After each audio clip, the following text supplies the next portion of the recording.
No one remembered when the Queen first appeared, only that the world felt different the moment she did.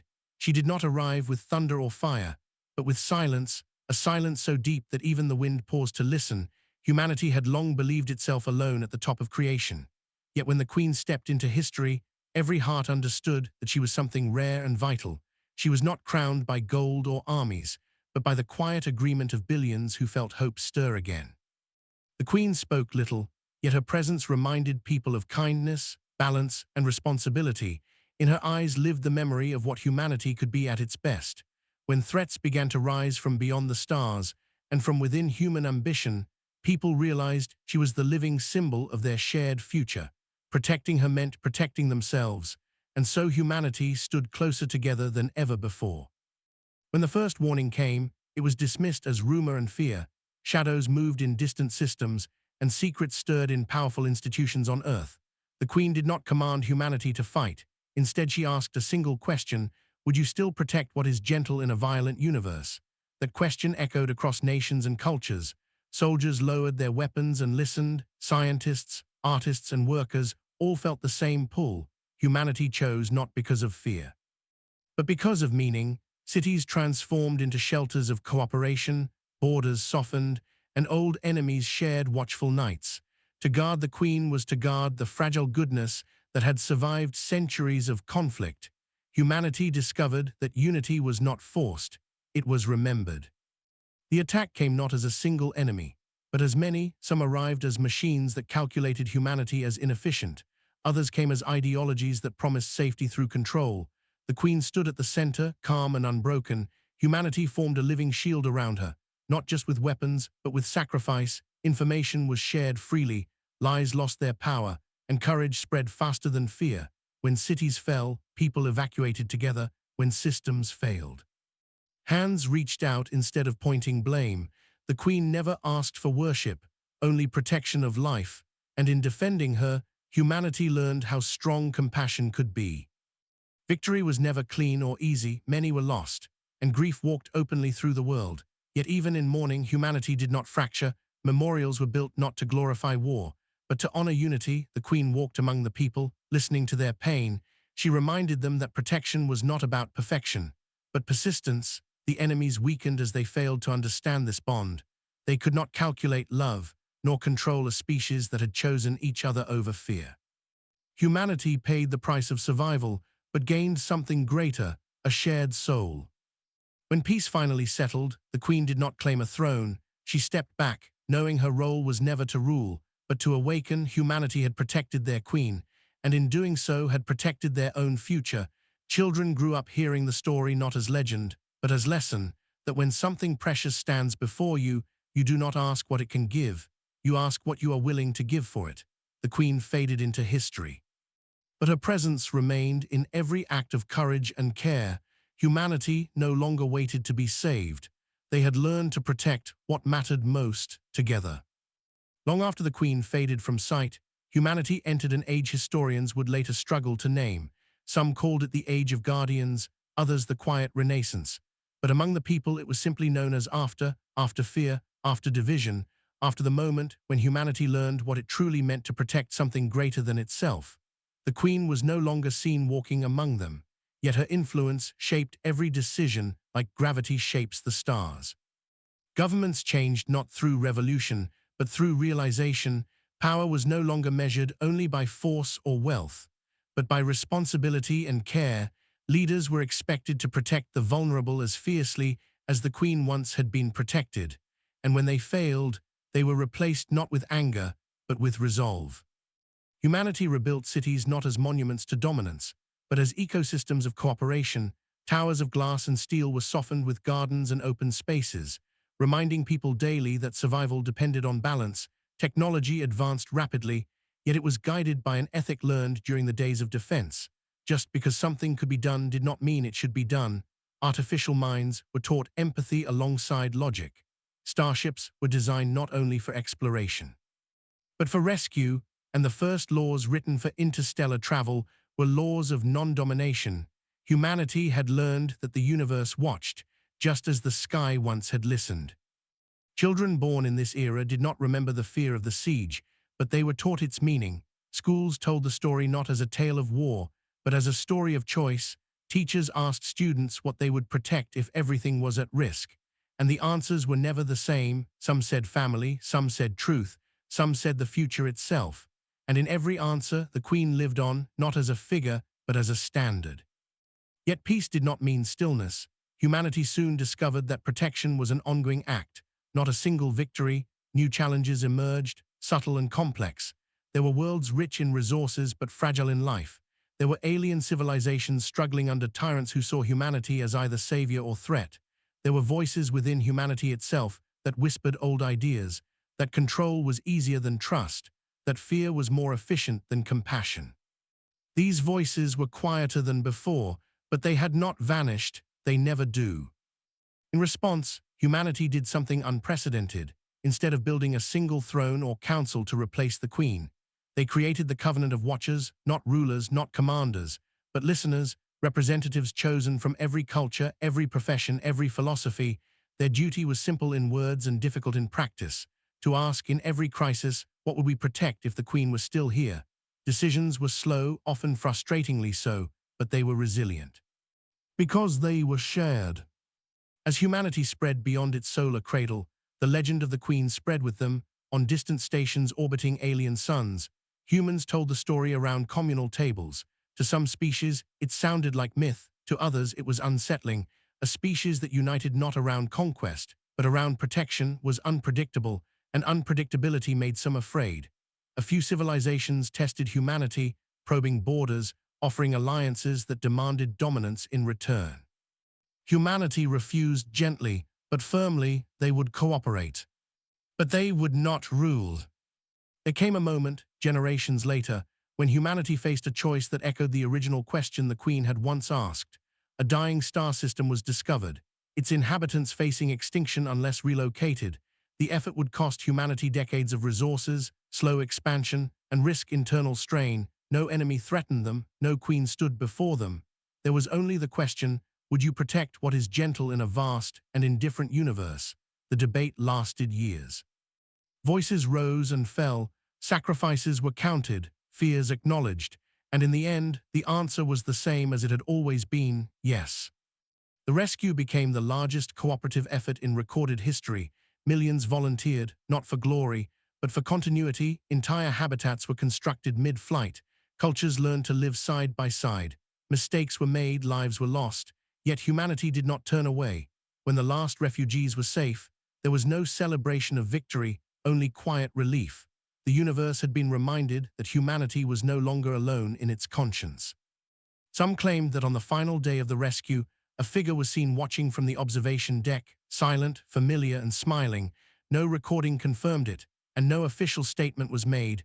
Most dismissed it as grief shaped into hope. But among those who had once stood in the living shield, those few still alive, there was a knowing silence.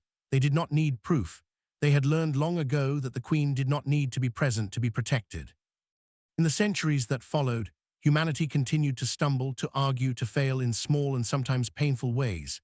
They were still human, still imperfect, still learning, but the core remained unbroken. Whenever fear rose too high, someone would tell the story again, not of the Queen as an idol, but as a mirror, and each time the story was told, humanity remembered that they were at their strongest when they chose to stand together, not because they were commanded to, but because they understood why. And so the universe came to know humanity not as conquerors, nor as saints, but as guardians, a species shaped by the moment they chose to protect their Queen, and in doing so, learned how to protect everything that truly mattered. Time moved forward the way it always does, quietly, patiently, carrying humanity farther from the moment of the Queen, and yet never truly away from her. By the time the 7th century after the siege arrived, no living human had seen her with their own eyes. But her presence was woven so deeply into civilization that removing it would have unraveled everything. Languages across human space had developed phrases that traced back to her question, protect the gentle, stand together. Choose meaning. These words were spoken before dangerous journeys, before difficult decisions, and before moments when fear threatened to divide. Humanity had spread across hundreds of systems, not as an empire, but as a constellation, each world different, shaped by its environment and culture, yet bound by shared memory. Some planets were oceans dotted with floating cities. Others were deserts turned green through patient restoration. There were worlds where humans lived alongside alien species in careful harmony, and worlds where humans chose solitude to better understand themselves through all this expansion. The covenant of watchers endured, changing faces, changing methods, but never changing purpose. Yet even in this mature age, something subtle began to shift, not toward violence, but toward forgetting. The Queen was remembered as a symbol, then as a story, then as history for many. The lessons remained, but the feeling began to fade. The raw emotional gravity of having stood together around something fragile was no longer personal. It was inherited, and inheritance, no matter how precious, can grow lighter with each generation. The first signs were small, almost invisible. A research council approved an experiment that risked destabilizing a minor ecosystem for the sake of efficiency. A trade alliance pressured a weaker species into unfair terms under the language of mutual benefit. No laws were broken, no obvious cruelty committed, yet the watchers felt unease. Something essential was being measured instead of felt. Then came the signal. It arrived from deep intergalactic space, older than any known civilization, and structured in a way that defied conventional understanding. It was not a threat, nor an invitation, but a question encoded in mathematics, biology, and probability. It asked, "What do you protect when nothing is watching?" The discovery sent ripples through every human world. Scientists argued, philosophers debated, artists responded with works that stirred forgotten emotions. As humanity studied the signal, another truth emerged. It was not meant for them alone. It was a test broadcast across the cosmos, sent by something ancient and observant, something that had seen civilizations rise and fall based not on power, but on choice. Humanity realized they were being observed again, not judged for their strength, but for their integrity. Fear returned, but it was quieter than before, more reflective. Some argued that humanity should present its achievements, its rescues, its peaceful expansions. Others warned that performance was meaningless without authenticity. The Watchers convened for the longest session in their history, and in the end, they chose something radical. They would not answer with words, data, or displays of force. They would answer with action. Across human space, a call went out, not an order, not a command, but a reminder: wherever you are, whatever power you hold, choose protection over advantage. For one full cycle of their galactic standard year, humanity would act as if the Queen was standing among them once more. Every decision, every policy, every experiment would be weighed against a single measure. Does this protect what is gentle?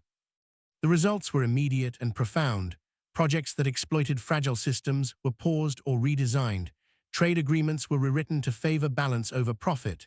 Military fleets were reassigned to disaster response and rescue missions. Even artificial intelligences, long evolved beyond their early forms, adjusted their optimization goals to include preservation of emotional and cultural diversity. Resistance existed, of course. There were those who claimed humanity was handicapping itself, that the universe was not kind, that restraint was weakness. But their voices failed to gain traction, not because they were silenced, but because the majority remembered something deeper than logic. They remembered the feeling of standing together for something that could not defend itself. Midway through the cycle, an unexpected crisis emerged. A distant colony world suffered a catastrophic planetary shift. Its core destabilizing after an ancient fault awakened. Evacuation was possible, but only if humanity diverted resources from several major development projects. There was no debate this time. Ships changed course before the Watchers could even convene. Citizens volunteered en masse. Entire cities back home adjusted energy use and production to support the effort. It was messy, imperfect, and costly, but it was immediate. As the last evacuees were lifted from the dying world, the signal changed. For the first time, it responded, not with approval, not with condemnation, but with acknowledgement. A new pattern unfolded, simple and resonant: protection observed, memory confirmed. Humanity did not know who or what sent it, and perhaps never would, but they understood its meaning. In the aftermath, something extraordinary happened. Astronomers detected a new stellar phenomenon in the deep void, a star forming where none should have existed. Its energy signature was unlike any other, stable, luminous, and strangely harmonious. It became known as the Guardian Star, visible from multiple human systems, it served no strategic value, but it became a point of quiet pilgrimage, not physically, but culturally.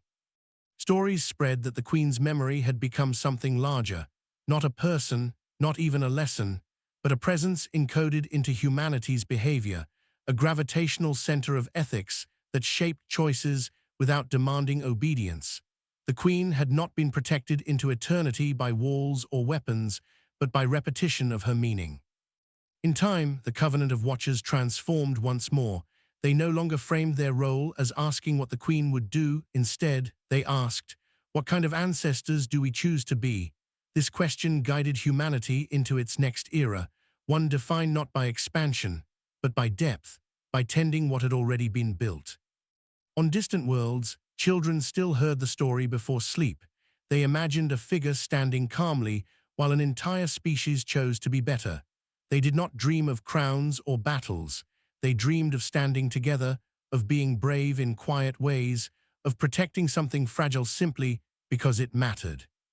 And somewhere in the endless dark between galaxies, whether as energy, memory, or something beyond human understanding, the answer to the ancient question echoed softly: humanity protects, even when nothing is watching, and that answer, once spoken, continued to shape the universe.